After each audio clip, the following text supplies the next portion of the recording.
The ambush, AOC's fiery attack and Cruz's calculated trap. The sound of Alexandria Ocasio-Cortez's fist impacting the committee table was not merely an aggressive gesture. It was the starting pistol for a political performance she intended to be her masterpiece. At just 35, the progressive firebrand from New York's 14th district still possessed the raw, incandescent fury of an insurgent. A woman utterly convinced she was the harbinger of a righteous historical correction.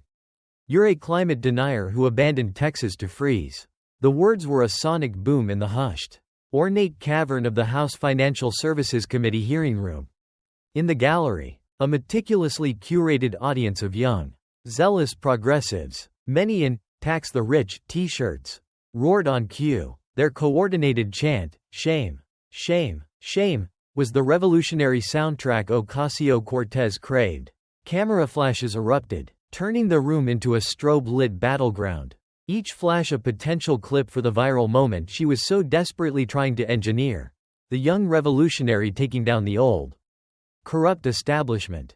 Across the mahogany divide, Senator Ted Cruz of Texas was the picture of unruffled, almost bored calm. He adjusted his wire-rimmed glasses, a slight, almost imperceptible smile playing on his lips. It was the detached, chilling expression of a master chess player who had just watched his opponent commit to a sacrificial pawn move, unaware that the entire board had been pre-calculated. While the papers scattered by AOC's dramatic percussive gesture fluttered down around him like the dying leaves of an autumn he knew was long past. Cruz methodically polished his glasses with a handkerchief. He was deliberate, unhurried, and utterly in control of the pace and the silence. The tension in the room was a palpable, living thing, a coiled python waiting to strike. Every seat was occupied, dominated by the eager faces who had arrived hours prior, ready to watch their champion deliver a public evisceration. Behind Ocasio-Cortez, her political choir, the squad, Ilhan Omar, Rashida Tlaib, Ayanna Pressley, stood in rigid formation, nodding in perfectly synchronized support. Their silent endorsement an attempt to amplify her righteous anger. Security officers, veterans of countless Capitol Hill dramas, moved subtly toward the exits, sensing a shift from mere political theater to something darker, more elemental. The Republicans, meanwhile, were enjoying the show. They leaned back, arms crossed, their easy smiles passing a secret amongst themselves, a collective knowing that made the Democrats on the other side of the aisle squirm. Those Democrats, suddenly fascinated by their phones and the subtle movements of their chaircasters, were imperceptibly distancing themselves from the congresswoman whose escalating rhetoric was now a liability. She doubled down, grabbing another stack of documents, now meaningless as information and purely effective as theatrical props. She hurled them toward Cruz. They tumbled through the air, a visually striking, yet ultimately ineffective salvo. "You want to lecture me about serving the people?" Her voice strained, teetering on the edge of a raw, desperate screech. While Texans froze in their homes, you were sipping margaritas in Cancun. While children died for lack of heat, you were working on your tan. The gallery exploded in a fresh wave of deafening shame chants. Her chief of staff, standing helplessly off to the side, tried desperately to signal her, a frantic, unspoken plea to pull back from the abyss. She was burning too hot, too fast. Ocasio-Cortez dismissed him with a dismissive shake, mistaking his warning for weakness. This was her moment, her triumph, her cathartic vindication of everything she stood for. "You represent everything wrong with this system. Rich politicians who serve themselves while working families suffer." Cruz, unmoved, continued to write notes, not even granting her the dignity of a glance. His absolute dismissal was more infuriating than any direct retort could have been. She lunged toward the microphone. Too close. The resulting feedback shrieked momentarily slicing through the room, causing a collective wince. As security moved an instinctive step forward, the squad raised their hands in a show of immediate solidarity. Then, a subtle shift in the tectonic plates of the room. Cruz's aide passed him a plain, unmarked manila folder. Cruz placed it on the table without opening it, finished his note, and let his pen drop with a quiet, decisive click. "You flew to Mexico while your state suffered. You abandoned them. You're a coward who only serves the rich." Ocasio-Cortez delivered what she believed to be the absolute, Final, unassailable blow. She was breathing heavily, her face flushed with the exertion of her self-proclaimed righteousness. The room held its breath. Her supporters' last desperate chants echoed in the silence. This was it, the clip, the moment the socialist revolutionary destroyed Ted Cruz on live television. She was entirely, tragically oblivious to the meticulously constructed trap she had just walked into. The room quieted in an excruciating, drawn-out fashion. The chanting choked and died. Like a sputtering engine running out of fuel. Cruz, with the same deliberate, unhurried precision he'd maintained throughout her entire tirade, finished his note, set down his pen, and removed his glasses, cleaning them once more. The sound of the cloth on glass stretched the silence like molten taffy. Finally, he looked up. His voice was a calm, disarmingly mild Texas drawl, conversational, utterly benign, as if discussing nothing more consequential than the day's weather. "Congresswoman, are you quite finished?" The simplicity of the question was a political act of devastation, the calm adult addressing the child's tantrum. It implied he had an infinite supply of patience and that her fury was nothing more than a brief, regrettable interruption. As Ocasio-Cortez opened her mouth to resume her assault, Cruz held up a single, silencing finger. "Wait." He reached for the manila folder. The utterly plain, unremarkable, yet now terrifying object. Republicans leaned forward. Democrats visibly shrank back. He opened it with agonizing, deliberate slowness and pulled out an 8x10, glossy, professional quality photograph. Holding it up for the entire room to see, Alexandria Ocasio-Cortez in a flowing white gown at the Met Gala. The words, "Tax the rich," blazing across her back like an ironic, accusatory brand. She was smiling, posing, a guest at the very apex of American elitism. The gallery's cheers evaporated. The silence that followed was so profound that the hum of the fluorescent lights became audible. A tiny, buzzing indictment, a solitary cough sounded like a gunshot. Ocasio-Cortez froze mid-gesture, her triumphant smile fracturing like ice in a sudden thaw. Her hand groped for the solid security of the table. The axis of her world had just violently tilted. "Before we discuss my travel arrangements," Cruz said, his voice quiet, yet carrying to every corner of the room, "perhaps we should discuss yours. Specifically, your attendance at the most expensive party in America as a guest of billionaires." He let the accusation hang, letting the cameras capture the moment her face, minutes ago flushed with righteous fire, turned a sickly, dawning pale. She gripped the table, knuckles white, desperately trying to salvage the situation.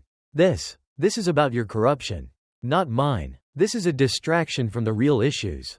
The power had drained from her voice, leaving it thin and reedy. "Is it?" Cruz produced another document, official letterhead. Congressional seal. "This is from the House Ethics Committee. Released just last month." The last vestiges of color drained from her face. She knew this report. She had dreaded this exact moment, despite her legal team's assurances and the progressive media's promises to bury it. Here it was, in the hands of the man she had come to execute. On national television. "You want to talk about serving the rich?" Cruz continued, his voice calm, prosecutorial, showing no trace of triumph, just presenting the facts of an already decided verdict. "Let's talk about who paid for your dress that night. Who paid for your professional styling? Who paid for the ticket for your boyfriend to attend?" Her hand trembled toward her water glass, empty, spilled earlier in her grand gesture. She stammered, I borrowed that dress. I always intended to pay." Cruz delivered the finishing line with surgical precision, "Eventually. After you were caught." Her expensive designer jacket suddenly felt like a costume. Her subtle jewelry a mocking symbol of hypocrisy. Cruz had made her look not like a serious legislator, but an imposter. He began arranging a stack of folders on his desk, an arsenal of presumptive evidence, one thicker than the last. "Congresswoman," he said, his tone now almost gentle, "you attacked me for one trip to Cancun with my family. Fair enough. I can take criticism." He opened the first folder with agonizing slowness. "But what you're about to learn is this. I'm not here to defend myself. I'm here to present 4 years of your ethics violations. Your family's enrichment. Your champagne socialist lifestyle funded by the very people you claim to fight." The pause was an eternity. The room, Silent. Stopped breathing. The moment hung like a bubble about to burst. Shall we begin with who really paid for your Met Gala appearance? Or should we start with the $6 in suspicious payments to your boyfriend? The Met Gala hypocrisy, ethics violations confirmed. The progressive revolutionary who had stormed into the room just an hour prior, intending to deliver a political death blow, was now visibly bracing for her own political execution.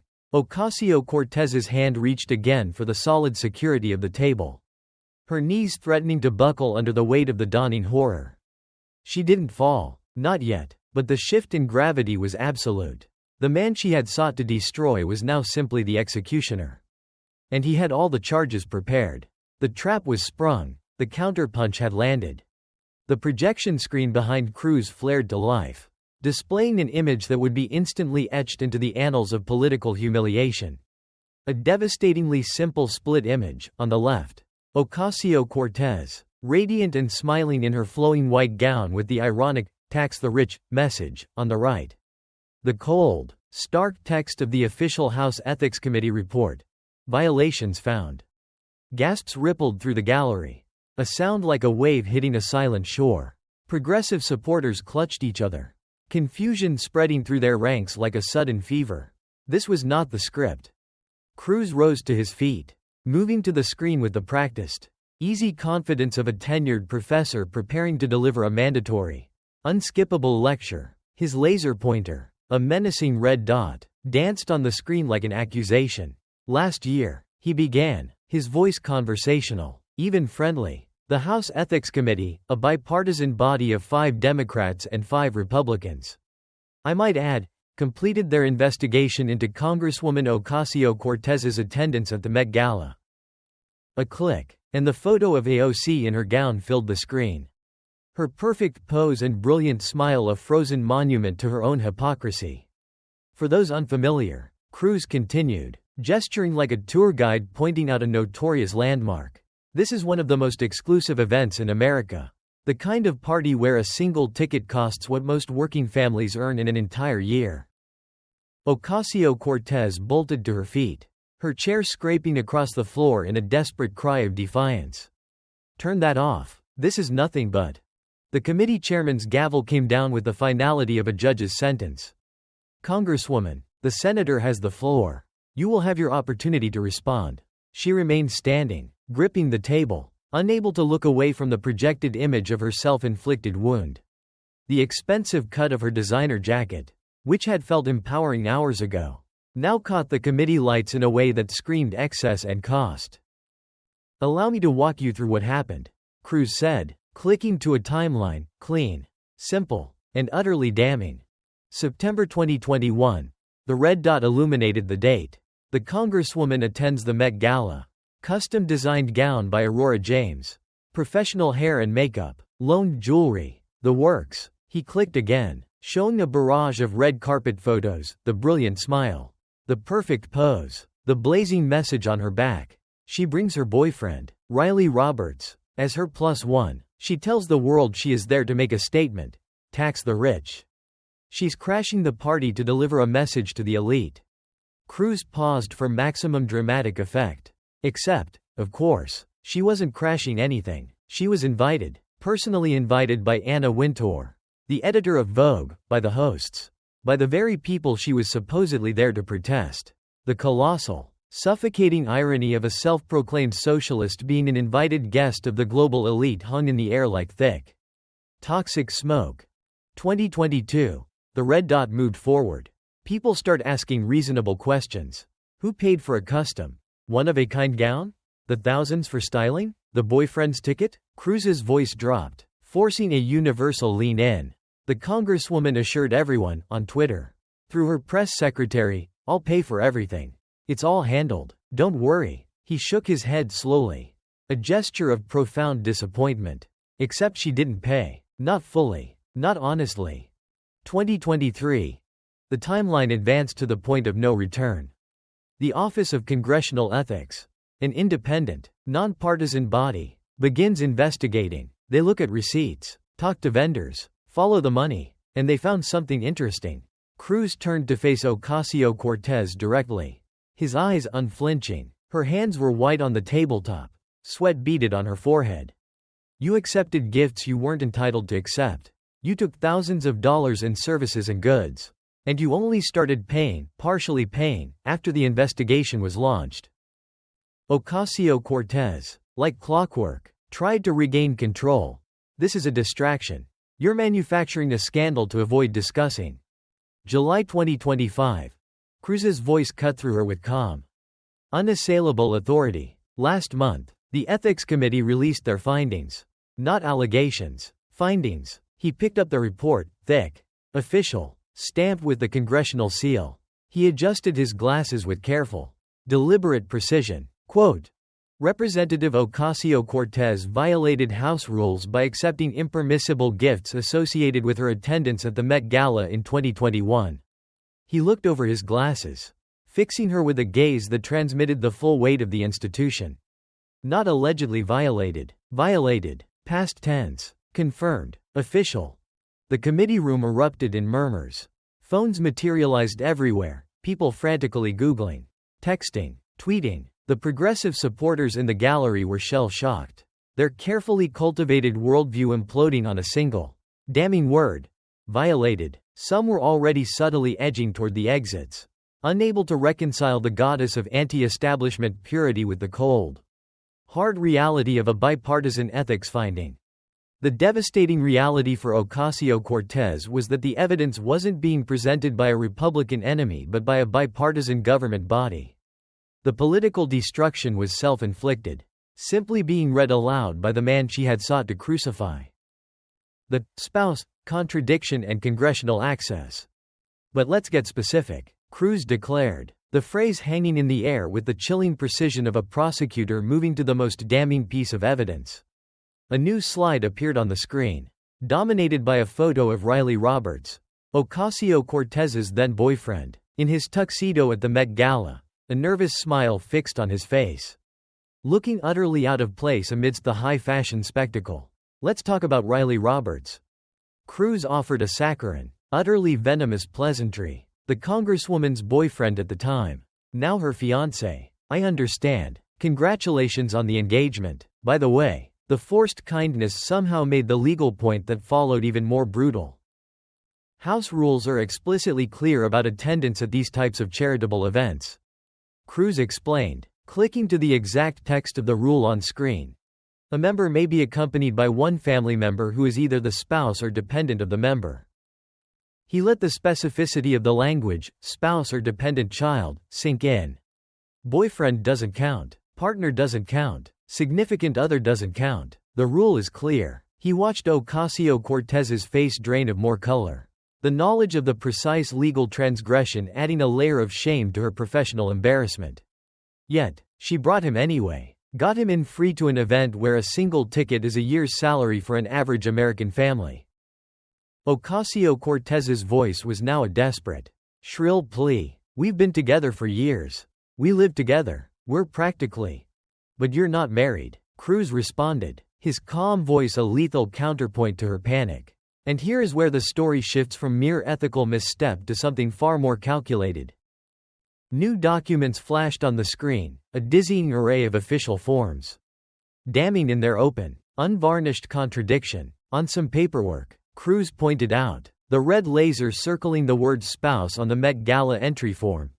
Specifically the paperwork to get Riley Roberts into the Met Gala. You listed him as your spouse. The implication of deliberate deception for the sake of a perk was unavoidable. Then, a second document appeared, her official financial disclosure forms. The filings where members of Congress are mandated to report a spouse's income and assets. On other paperwork, Cruz's laser circled a blank space where spouse should have been. Specifically your financial disclosure forms. The ones where spouses are required to report their income and assets. You listed him as not your spouse. The committee room exploded. The contradiction was too brazen, too cynical to be dismissed as a simple mistake. It was a choice, documented in her own handwriting, to selectively apply a marital status based on personal benefit, spouse for luxury, not spouse for financial transparency. So which is it, Congresswoman? Cruz asked, his voice low, almost genuinely confused. Is Riley Roberts your spouse when it gets him into fancy parties? Or not your spouse when it would require financial transparency? She was trapped, mouth opening and closing without sound. The forms were official. The contradiction was documented. The legal chasm was unbridgeable. But Cruz wasn't finished. He produced another photo, pulling it out with the flourish of a magician. Oh, and one more thing. Your boyfriend, sorry, you're not spouse, wait. Your sometimes spouse, he's had a congressional pin since you took office. The image clearly showed Riley Roberts wearing the distinctive, high-security pin. You know what that pin means? Cruz demanded, his voice hardening. It means access to restricted areas of the United States Capitol, to rooms where sensitive information is discussed, to corridors where security is normally tight, to elevators reserved for members and their families. He emphasized the last word with cold finality, families. Spouses. Not boyfriends. Not partners. Spouses. But Riley Roberts isn't your spouse. You've made that abundantly clear. On paper. Where it matters legally. On the forms you sign under penalty of perjury. Ocasio-Cortez was gripping the table with both hands, the careful facade of her makeup beginning to streak with sweat. The designer jacket was now a garment of shame. Behind her, the squad had completely retreated, avoiding her gaze. The spectacle of a supposed voice of the people exploiting her access, documented through a cynical manipulation of legal paperwork, was too much even for her most loyal allies. The political ground was crumbling beneath her. The financial details of the impermissible gifts, with the accusation of selective marital status hanging in the toxic air. Cruz pivoted back to the original sin, the dress, but with a surgical focus on the money trail. Ocasio-Cortez's grip on the table was desperate. Her knuckles white, her political life hanging by a thread. The battle had shifted entirely from political rhetoric to forensic accounting. The dress itself was custom made for you, Cruz stated, returning his focus to the centerpiece of the scandal. One of a kind. Designer Aurora James spent weeks creating it specifically for your appearance. Do you know what custom couture costs? He didn't wait for a frantic deflection. The ethics committee investigated thoroughly.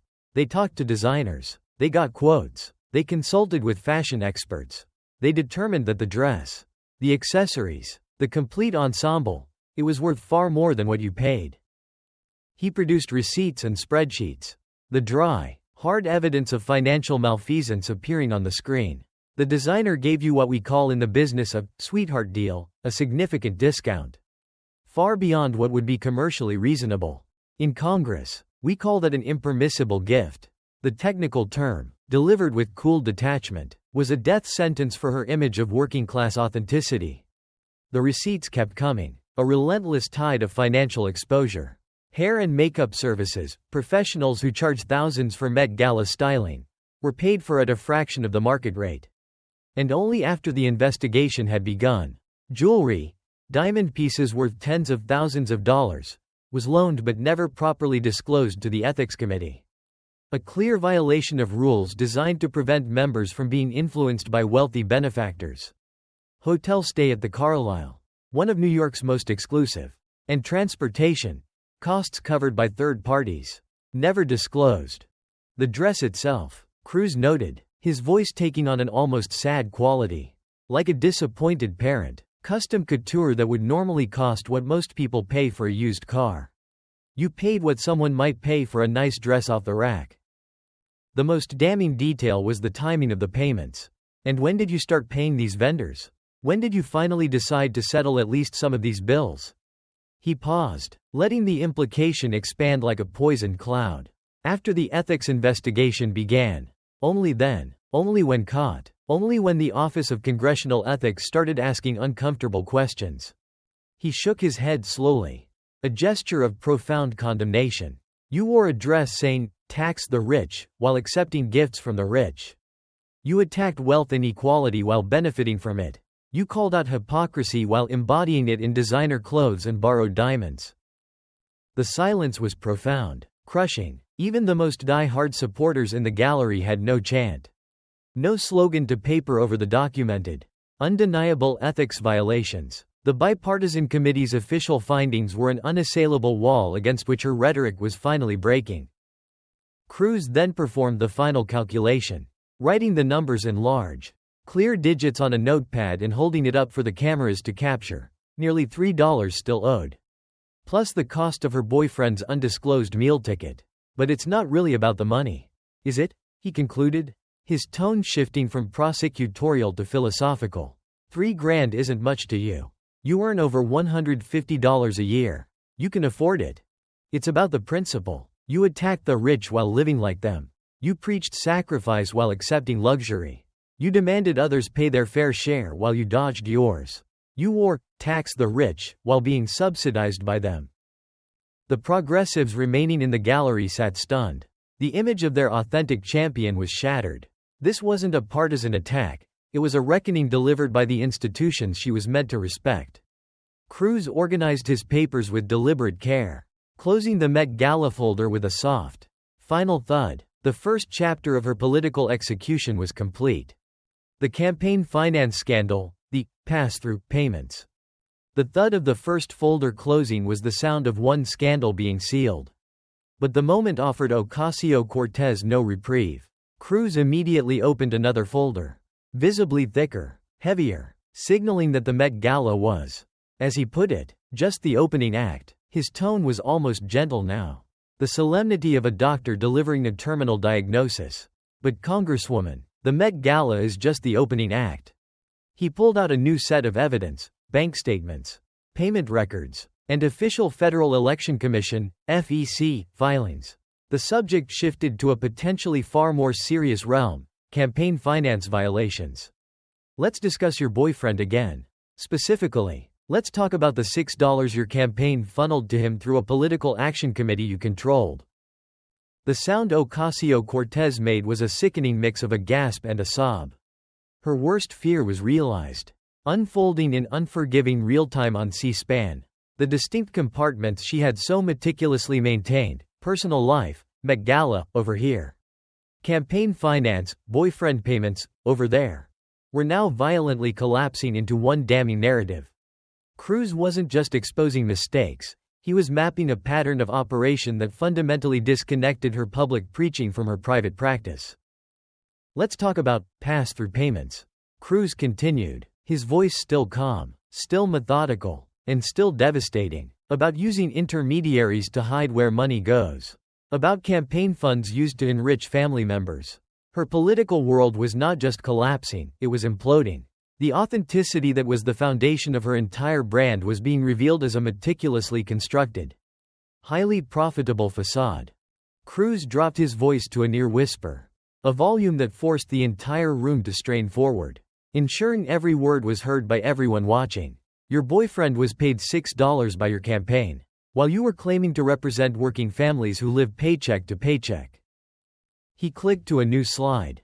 A simplified flowchart that was damning in its simplicity. Designed for any voter to understand, a visual map of potential financial malfeasance. Let me show you how the money moved. Boxes and arrows appeared, tracing a trail that looked suspiciously like a calculated money-go-round. AOC campaign writes a check to something called the Brand New Congress PAC. August 2017. Over $6. Brand New Congress PAC writes a check to Riley Roberts, her boyfriend. Days later, $3. Less than a month later, the AOC campaign pays the PAC again. The PAC pays Riley Roberts again. Cruz stepped back from the screen, letting the circular, self-enriching pattern hang for all to see. Money goes in a circle. He stated simply, from your donors, working people who gave $50 they could barely afford, through a PAC run by your chief of staff. Straight to your boyfriend's bank account. Ocasio-Cortez exploded from her chair, the final vestige of her composure dissolving into raw desperation. He did work. He's a legitimate marketing consultant. He provided real services. Cruz didn't even flinch, meeting her desperate outburst with the chilling patience of a scientist observing an expected chemical reaction. Corrupt or incompetent, the unprovable services.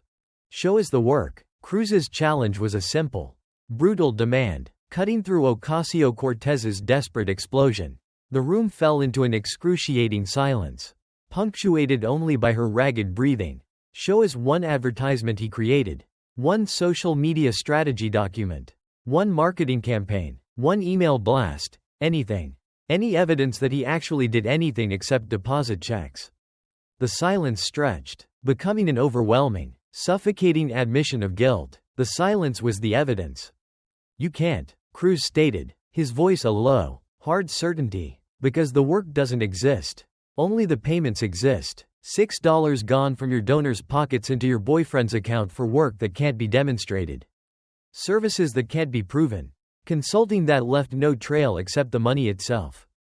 Her hands were shaking violently now as she tried to reach for her water glass. Misjudging the motion and spilling the water across her papers.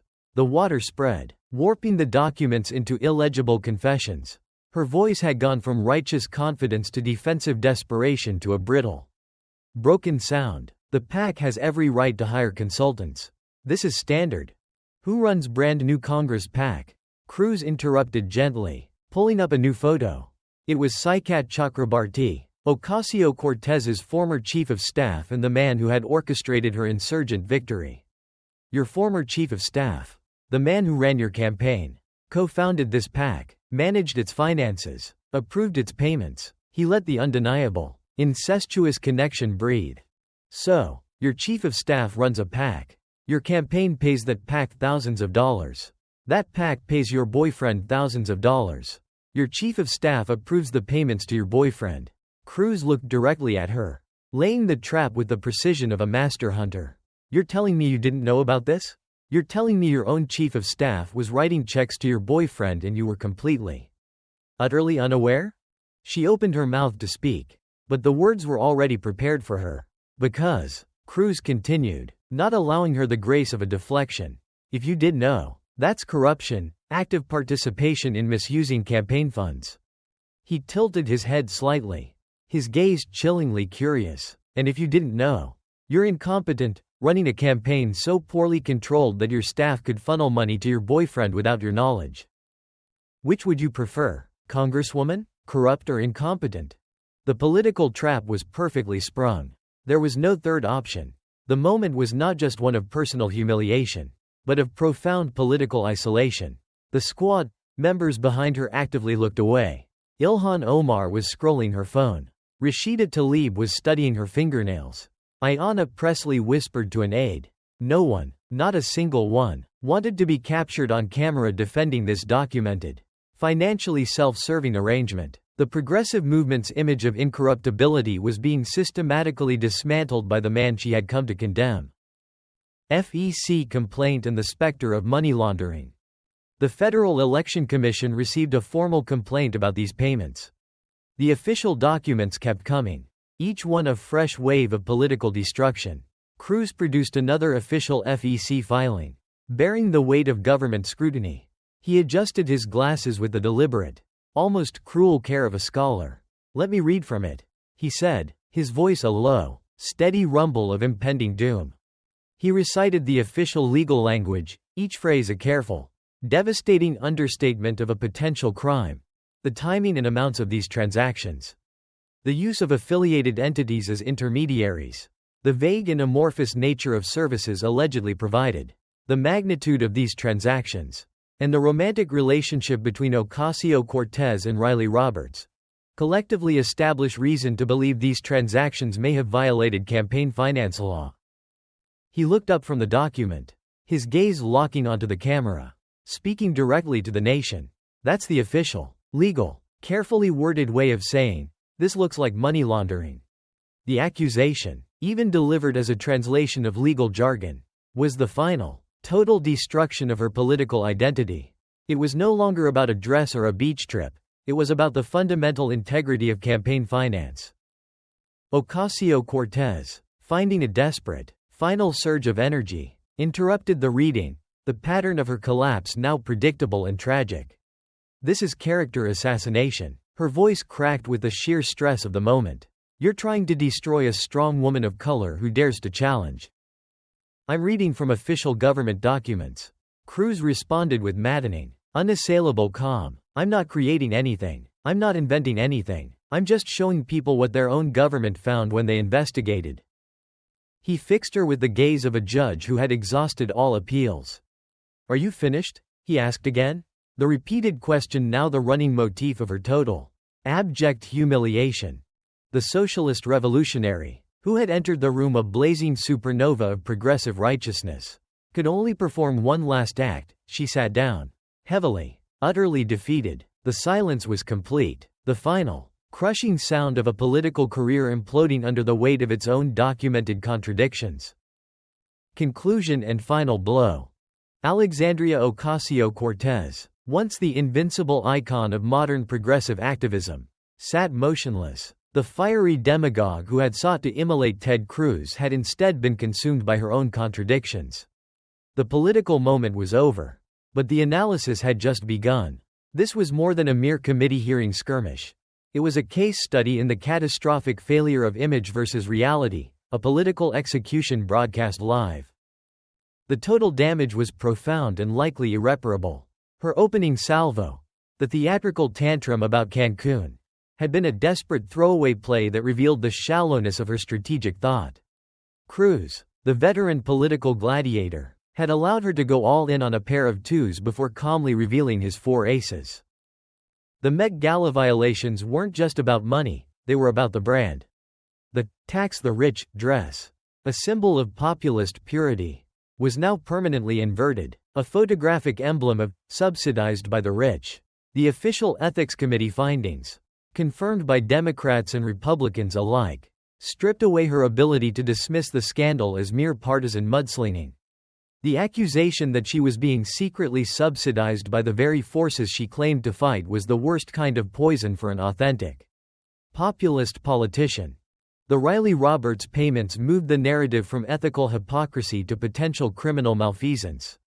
The documented, circular flow of campaign funds from small-dollar donors, through a chief of staff-controlled PAC, directly into her boyfriend's pocket, shattered the image of financial integrity. The rhetorical trap, corrupt or incompetent, left her with no defense.